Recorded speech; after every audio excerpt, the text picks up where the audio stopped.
Dans la grande fresque de la Coupe du Monde, le script semble souvent écrit d'avance par les puissants. Pourtant, l'histoire du football est jalonnée de ces moments où l'ordre établi vacille, où des nations dites petites s'invitent à la table des géants pour y semer un désordre magnifique.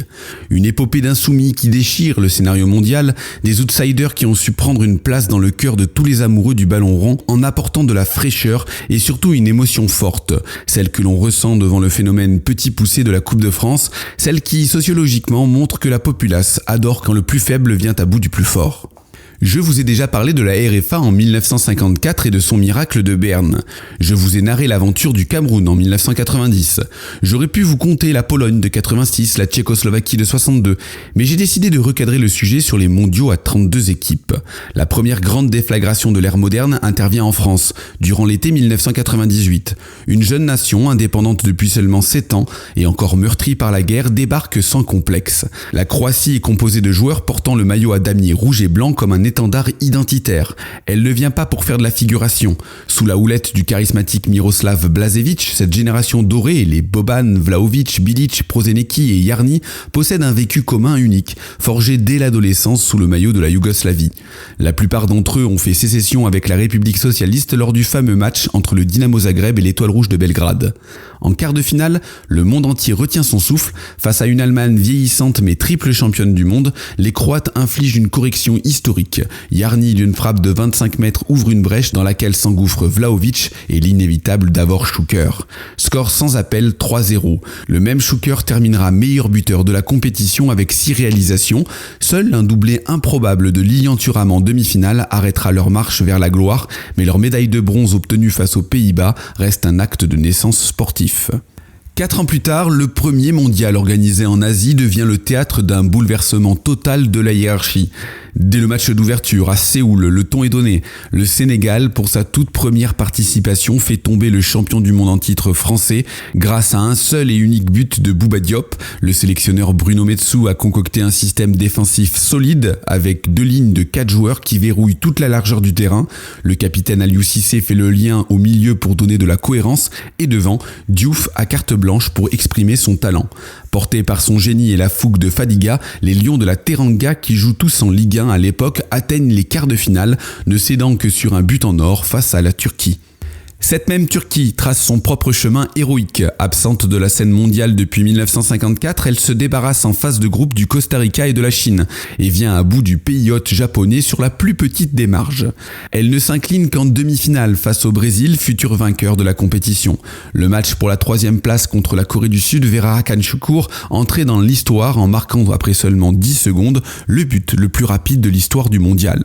On a déjà parlé de la Corée du Sud, dirigée par le tacticien néerlandais Guus Hiddink. Elle réalise l'impensable porté par une ferveur nationale sans précédent. Les guerriers Taegook éliminent successivement l'Italie en 8e et l'Espagne en quart. Ces exploits restent pourtant marqués du sceau de la controverse entre l'expulsion de Totti pour simulation et les buts refusés à la Roja. Les suspicions d'arbitrage favorable entachent le parcours coréen. Malgré cela, leur 4e place reste la meilleure performance historique pour une équipe asiatique.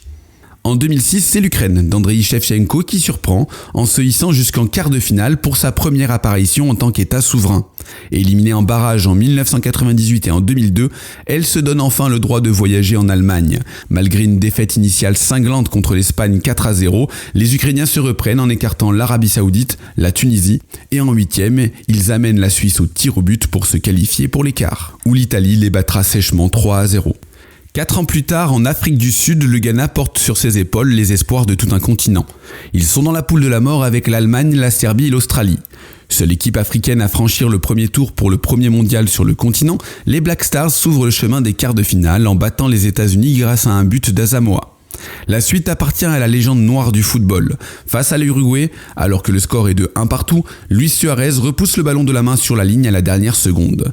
Un acte d'anti-jeu détestable, presque sans conséquence pour la Céleste, puisque le malheureux Gian manque le pénalty de la qualification, frappant la transversale, et le Ghana s'incline finalement au tir au but, échouant d'un souffle à devenir le premier demi-finaliste africain. Au Brésil en 2014, le Costa Rica est jeté en pâture dans le groupe de la mort, aux côtés des 3 anciens champions du monde, l'Uruguay, l'Italie et l'Angleterre. Personne ne leur donne une chance, pourtant les Ticos terminent premiers et invaincus. Leur secret, une organisation défensive de fer et un gardien en état de grâce, Keylor Navas. Après avoir renversé l'Uruguay 3-1, dompté l'Italie 1-0 et neutralisé l'Angleterre 0-0, ils éliminent la Grèce au tir au but en 8e de finale. En quart de finale, ils poussent les Pays-Bas jusqu'au tir au but avant de céder. Toutes les belles histoires ont une fin, mais les Costariciens quittent la compétition sans avoir perdu un seul match dans le temps réglementaire et dans les prolongations. C'est la seule équipe non finaliste dans ce cas de figure exceptionnel. Le point culminant de ces révolutions intervient au Qatar en 2022. Le Maroc est arrivé dans un climat d'incertitude après le remplacement de son sélectionneur par Walid Regragui, seulement 3 mois avant le début du tournoi.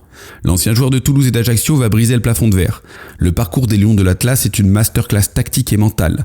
Ils sont eux aussi placés dans le groupe de la mort. Après avoir tenu tête à la Croatie, terrassé la Belgique, ils terminent en tête de leur groupe en venant difficilement à bout du Canada. En 8e de finale, ils résistent aux 1000 passes de l'Espagne pour s'imposer au tir au but porté par un Yacine Bounou impérial dans les cages. En quart, un coup de boule autoritaire de Youssef En-Nesyri contre le Portugal propulse le Maroc là où aucune nation africaine n'était jamais allée, dans le dernier carré. Emmenés par leur capitaine Romain Saïs et le talentueux Achraf Hakimi, les Lions de l'Atlas croient à l'exploit. La France douche les espoirs marocains en 5 minutes avec un but d'Hernandez. Habitué à attendre l'adversaire avec un bloc bas, le Maroc ne trouve pas la solution pour inquiéter la France et s'arrête aux portes de la finale. Ces équipes ne sont pas de simples surprises passagères. Elles sont la preuve que le football ne se joue pas sur un compte bancaire ou un palmarès historique, mais sur une pelouse, avec du cœur et une identité forte. De la fierté croate de 98 à la solidarité marocaine de 2022, ces nations ont écrit les plus belles pages de la Coupe du Monde, rappelant à chaque édition que pendant 90 minutes, tout est possible. Elles ont ouvert la voie aux générations futures, car aujourd'hui, plus personne n'ose sous-estimer ce que l'on appelait autrefois les petits.